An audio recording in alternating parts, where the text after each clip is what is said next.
not too many times Jesus Christ makes comparison between the worldly attitude, even praising what is in the world in terms of the human relationships, applying it to the life in the kingdom. Usually it should be the other way around. The way we live, we are meant to transfer over and apply to our relationships with the people that we meet in the society all around us.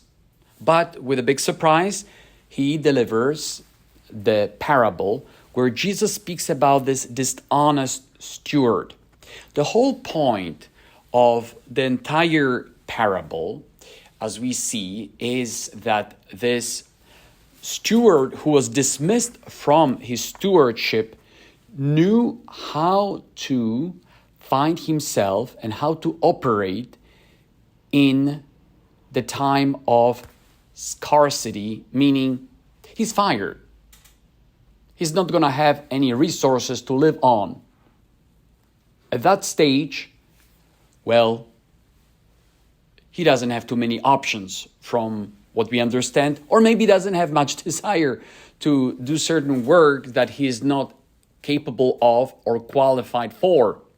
And therefore, he makes those deals with the debtors of his master, basically lowering what they owed his master, so that once he created this relationship based on the gratitude, and he is dismissed, then when he knocks to those people's houses, they would not have courage, ability to say no to him. Because wait a minute, a few minutes earlier, he had such a good deal for us. And Jesus does not praise the actual dishonest deals, the fraud, but rather that this guy, using his intelligence, his mental capacities, his craftiness, his, we hear in the gospel, prudence, to find his way out of this impasse so that later on he will not die of starvation. And Jesus says, look how smart he is, how quick he is. How come we, when it comes to the life of faith, we're so slow, poor, unable to use what God is giving us? I'm amazed how many times people use their intelligence, their mental faculties, their connections to get wealthy, to get their prestige raised, to be able to operate in this world based on trades, based on relationships, on the money exchange. They know how to do it because they would like to be secured here and now.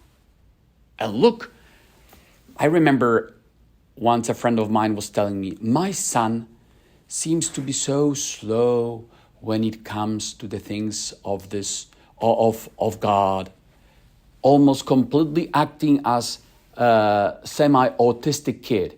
But when it comes to do nastiness, evil, and mischief, he all of a sudden becomes so super smart, a genius.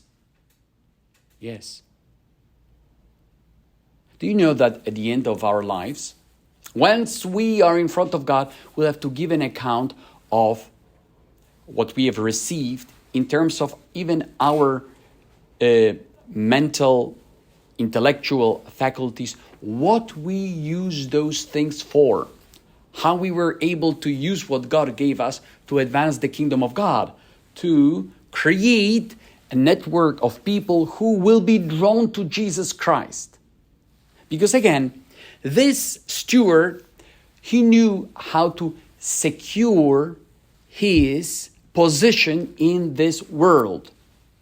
everybody tries to secure one's own position, right? You would like to have a good insurance, health-wise, your children to have a very good, let's say, a backup plan, kind of a financial cushion, correct?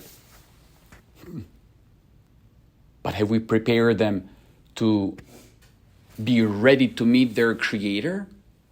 I remember a parishioner was sharing with me a story that he had a neighbor who in his 60s became a widower. He had 2 children, a daughter who early on became independent, and a son who was managing in life.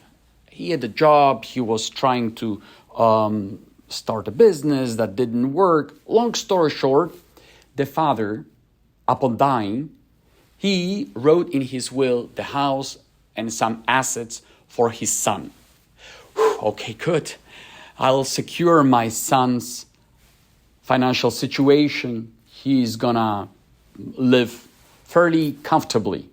Once the father died, the kid, well, the grown-up man at that stage, he lost it in terms of he went wild with drugs, with parties, with everything. And this parishioner of mine said, if only this neighbor of mine who had passed had seen what his son is doing, that actually my neighbor paved for his own son a road straight to hell. Straight to a total disaster when it comes to his private life. He said, look, sometimes even the police had to come. There were parties. Afterwards, the house was put on sale. There was a mess. Why? Because at the end, the neighbor knew one thing, how to secure his own and also his son's position here in this world without knowing that they are jeopardizing their eternal salvation. That was the whole thing. And so what? He left so much money and the house to his son, who was smart. He knew how to do it. And his son, as I said, paved his life straight to hell with the style of life he lived. We are smart about many things. But now, what do we convey? How do we use this intelligence? You know, many people say, look what's happening in our neighborhood, right? All the violence. But excuse me, these are sons and daughters of people who live here. They did not just come out from, I don't know what kind of a continent.